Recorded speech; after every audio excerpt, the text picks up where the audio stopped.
নদ নদীর ভাঙনে নিঃস্ব হয়েছে জামালপুরের দেওয়ানগঞ্জ উপজেলার হাজার হাজার মানুষ। চারিদিকে ঈদের আনন্দ ছড়িয়ে পড়লেও নদীর তীরবর্তী মানুষের ভাঙাগড়া জীবনে নেই ঈদ আনন্দ। জামালপুর প্রতিনিধি লুৎফর রহমানের তথ্য ছবি নিয়ে ডেস্ক রিপোর্ট। প্রতি বছর ঈদুল আজহায় কুরবানি দিতেন এবং ভালোভাবে ঈদ উদযাপন করতেন দেওয়ানগঞ্জ উপজেলার মণ্ডল বাজারের কৃষক আতিকুর রহমান। নদী ভাঙনে বেশিরভাগ ফসলি জমি হারিয়েছেন। যেটুকু আছে তাতে ঋণ করে মরিচ ও ভুট্টা চাষ করেছিলেন। ভারী বর্ষণ ও পাহাড়ি ঢলে মরিচ ও ভুট্টাও ডুবে নষ্ট হয়েছে। ক্ষতিগ্রস্ত এই কৃষক এবার কুরবানি দিতে পারেননি। পরিবারের সদস্যদের নিয়ে ঈদ আনন্দ করাও কঠিন হয়েছে। মানুষের ঈদের আল্লাহ ভাগ দিছে তো তারা ঈদ করে করবই। আমার যে ভাই আল্লাহ দিন আলহামদুলিল্লাহ। কুরবানি দেওয়ার আমাদের অবস্থা আর নাই।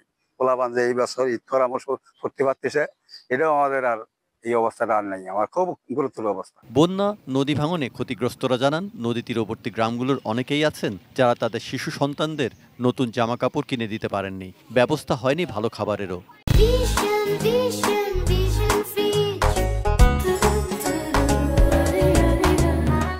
পোলা ভান নিয়ে গেলে গুস্ত খেলে খামু এ বুদ্ধি নেই খেলে সামাই চিনি কিনবো তারও বুদ্ধি নেই খেয়ে।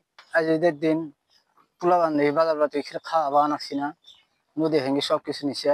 বন্যা ও নদী ভাঙনে ক্ষতিগ্রস্তদের মাঝেও ঈদ আনন্দ ছড়িয়ে দিতে সরকার উদ্যোগ নেবে এমন প্রত্যাশা দেওয়ানগঞ্জবাসীর। Saikat Dasgupta, desk report, ATN news.